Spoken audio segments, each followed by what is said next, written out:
Good morning. I'm Reverend Tom Cook. I'm one of the associate pastors here at Broadmoor, and I'm in for Kenan today. And I got to be honest, it's been tough to plan a sermon. It got even tougher when I was driving in this afternoon to film this, and I learned that 12 American servicemen have been murdered at the Kabul airport.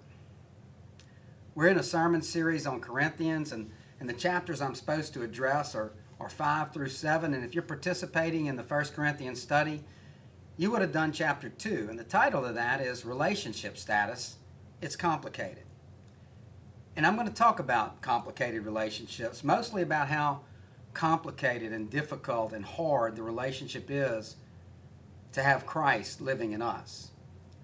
Paul's letter to the church at Corinth, what we call 1 Corinthians, in chapters 5 through 7, he deals primarily with sexual ethics. The letter Paul writes is obviously in response to one that was written to him about what was going on in the church in Corinth. I like what William Barclay says about the letters of Paul. It's like listening to one side of a phone conversation. You only hear his answer, not the questions that were asked of him.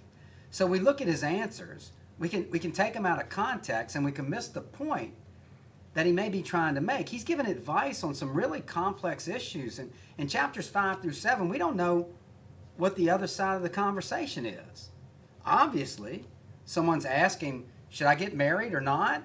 How should we act as slaves? How should we treat our slaves? How should we deal with the sinning that's going on in our church? In addition to not knowing the other side of the conversation, the questions that were asked of him, we know he's dealing with a church trying to follow Christ in a really tough location at a really tough time in history. A church that was in a tough situation. Corinth was a wicked place.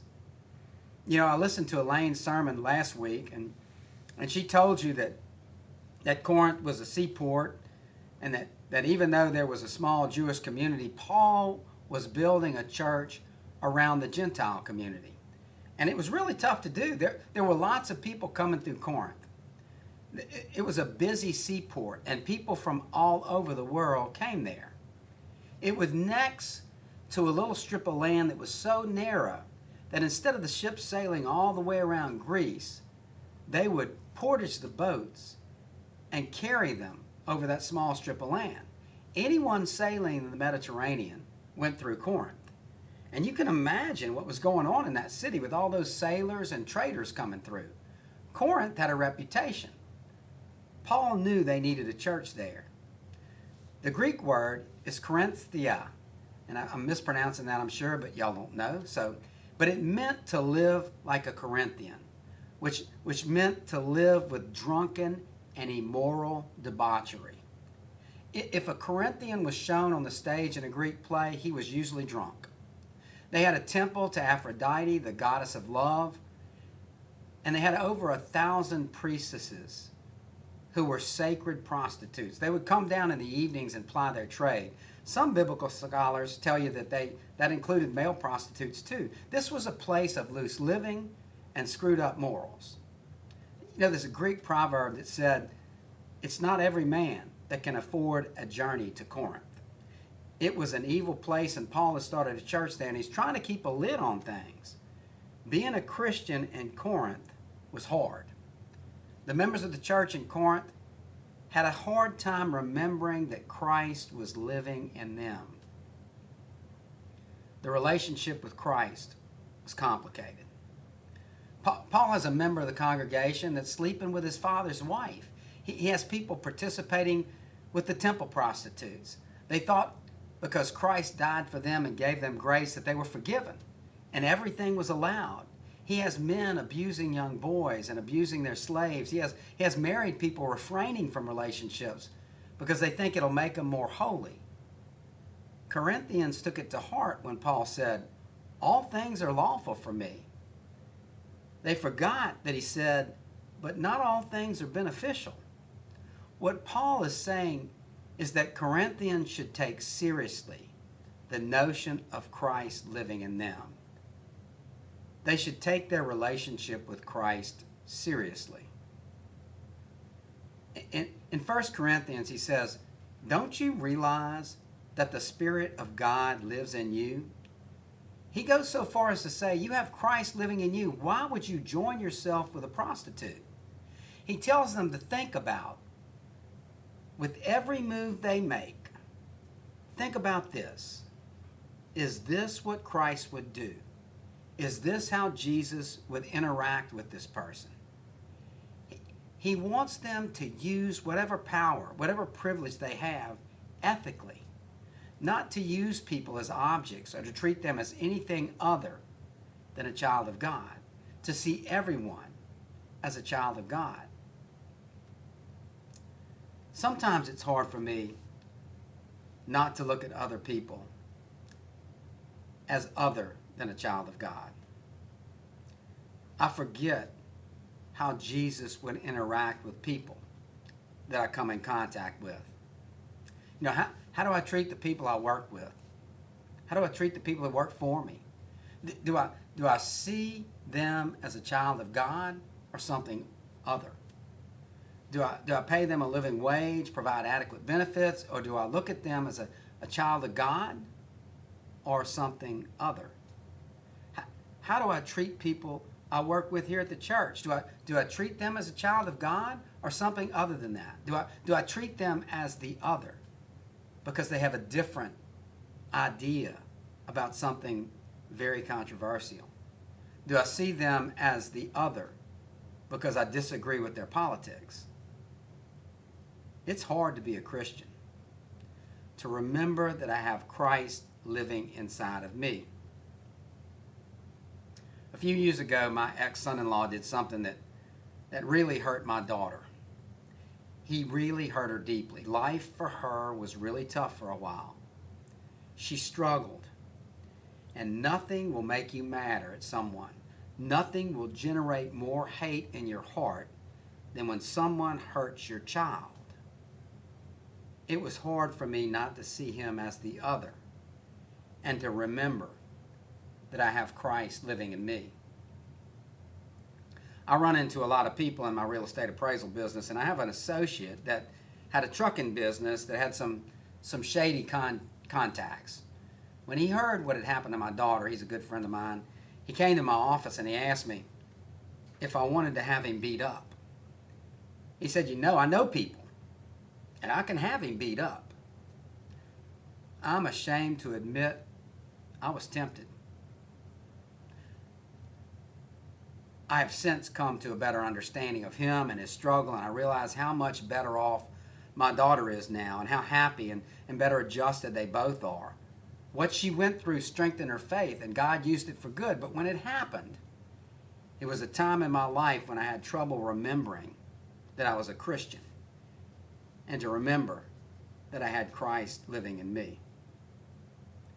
Maybe there are times in your life when you find it hard to be a Christian and to remember that Christ is living in you. Maybe the outside world, the things going on, make it hard for you to remember that Christ is living in you. Maybe someone's hurt you deeply and you have trouble remembering who you are and what you're called to. The relationship with Christ is hard. The relationship with Christ is complicated. This has been a really tough week for me. It was made even tougher today, like I said, when I drove in and I learned that American servicemen had been killed. I'm really patriotic. I appreciate the country I live in. I appreciate the freedom it provides me to worship as I please and to say what I please. I'm proud to be an American. I don't worship America. I worship Jesus Christ. But I love America, and I love the freedom it provides. I was traveling this week, and I got to listen to news for an extended period of time.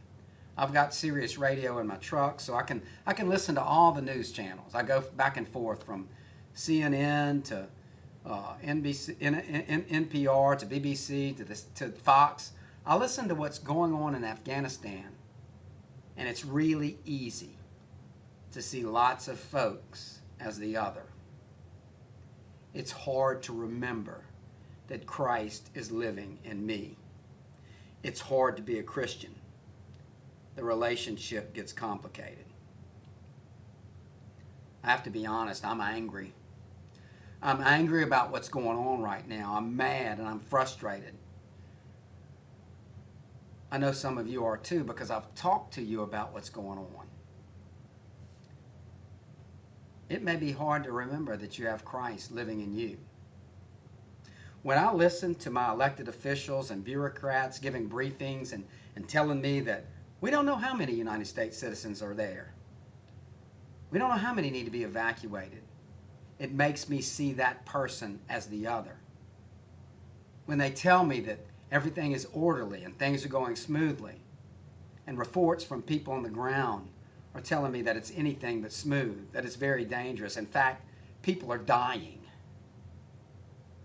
That now ISIS-K is planning more attacks. It's easy to see those folks as the other. It's easy to get angry. It's hard to be a Christian and remember that Christ is living in me. The relationship gets complicated. When I hear about friends and relatives of Afghan forces being hunted by the Taliban, it makes me see them as the other. When I hear reports of girls' schools closing and the principal of the school burning the students' records because the girls are not allowed to go to school under the Taliban's strict interpretation of Sharia law, it's easy for me to think of them as the other. It's hard for me to be a Christian and to remember that Christ is living in me. The relationship with Christ gets complicated. When I hear the desperation in the voices of the people pleading to get them out because of what they know is going to happen to them when the Taliban takes over, it's easy for me to think of them as the other and to forget that Christ is living in me. When I hear the Taliban say we have to have everybody out by August 31st, and it's very unlikely we'll be able to do that, it's hard for me not to think of them as the other. When I think about the sacrifice that our service members and Gold Star families, when I think about how they sacrificed to keep us safe for the last 20 years, and now all that sacrifice seems to be so unappreciated, it makes me angry. And it's hard for me to remember that Christ is living in me. The relationship gets complicated. What I want is to unleash the full power of the greatest military in the world. That's my gut reaction to what's going on. That's how I want to treat the other. That's my gut visceral feeling. Let's go kill them before they kill anymore. Let's eliminate the other. I'm ashamed of myself for feeling that way. But sometimes the carnal nature in me rises up, and I forget that I have Christ living in me. The relationship is complicated. I have to force myself to slow down. Ask myself what Christ would do in this situation. How would he handle the other right now? Certainly he wouldn't condone the evil that's taken place. His heart is breaking for the people who are being forgotten and abused and murdered. His heart is breaking for the suffering that's going on. Being a follower of Christ is hard. The relationship is complicated because he says to love our enemies and pray for those who persecute you. Matthew 5:44 says this, You'd heard that it was said, you shall love your neighbor and hate your enemy, but I say to you, love your enemies and pray for those who persecute you, so that you may be sons of your Father who is in heaven. Luke 28 says, bless those who curse you, pray for those who mistreat you. Romans 12:14 says, "Bless those who persecute you. Bless and do not curse." Proverbs 20:22 says, "Do not say, 'I will repay evil.' Wait for the Lord, and he will save you." I can go on and on and on with these. Being a follower of Christ right now is hard. Maybe it is for you too. How do you love someone who commits such atrocities? How do you love someone who allows those atrocities to go on? How do you not treat these people as other? How do you see them as children of God? Being a Christian is hard. The relationship is complicated. But those verses I just read, they're not just platitudes. These are the things upon which we base our faith. Christ set for us the example. While he was hanging on the cross, he said, "Father, forgive them. They don't know what they do."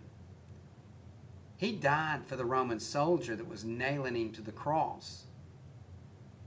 He died for the people that sentenced him to a horrible death. He died for the people whose actions are breaking his heart right now. Christ died for you, and he died for me, and he died for the other. What he did was hard. And what he calls us to do is hard. Loving our enemies is hard. Loving the other is hard. Living for Christ is hard. The relationship is complicated. Keeping hate out of my heart right now is hard. I feel so weak, so helpless, so ineffective. So I pray. Pray to keep my anger and my visceral feelings in check. I ask other people to pray for what's going on in Afghanistan. And I believe in the supernatural power of prayer. I mean, who knows what will happen if enough of us pray for our enemies and pray for those that are suffering right now. I try to remember this verse from Romans. So then, we pursue the things which make for peace and the building up of others. I've been praying, and if you're like me, sometimes your anger and frustration gets in the way. Anger can get in the way of your prayer. Keep trying. Take those easy, steady breaths. Focus on Jesus and what he did for us. Focus on what he calls us to do. I believe in the supernatural impact of prayer. But I want to do some practical things too. And there's practical things you can do. I admire the folks that are working around the clock to get people out. Private people that have retired from the State Department or they got military contacts. They've been working with people in Afghanistan to get people out. You may have seen one of the guests on CNN or Fox talking about her private efforts. She's a veteran of Afghanistan, and her grandfather is a veteran of World War II, and he landed on the beaches of Normandy. And her message for the folks she was trying to get out was for them to keep the faith. She said her grandfather got off the beaches of Normandy so that she could get them off the beach in Afghanistan. I don't know anybody at the State Department or in the military that might have contacts, but I do have our Methodist Church organizations. UMCOR is the United Methodist Committee on Relief. Global Ministries and the United Methodist Committee on Relief have long-standing partners in Afghanistan with projects and programs dating back to the 1960s. Let me read you what their website says. It says the work has been and continues to be in partnership with local Afghan communities as well as with other humanitarian agencies concerned with health, community development, and human rights. UMCOR is working with these partners to determine what assistance is most helpful at this time and the best avenue for ensuring humanitarian relief reaches the country. Through one project, UMCOR is going to provide cash assistance to displaced families residing in the Kabul area, enabling them to prioritize their most urgent needs, like food and shelter or medicine. Those interested in supporting UMCOR's response in Afghanistan can make gifts online. Here's what their website looks like. It's umcmission.org/advance-project/982450. You can copy that down. You can pause the tape. That's what the website looks like, and you can press that Donate Now button in red and send a donation, or you can do it by check. So for food, shelter, and housing, this is the address, and the number for the memo line on your check, so that it goes to food and housing. You can send the checks to Global Ministries /UMCOR, Post Office Box 9068, New York, New York 10087-9068. Put that number 982450 in the memo line, and that'll provide food and housing, medicine. But UMCOR also is prepared to assist with refugee resettlement. They do that through its partnership with Church World Service, and they're currently in conversations about assisting Church World Service with temporary housing for Afghan refugees. You can make a donation to temporary housing. It's the same address. It's a different number in the memo line for temporary housing. 302-2144 in the memo line. Same address, just a different number in the memo line for refugee resettlement. Let me read you something from their website.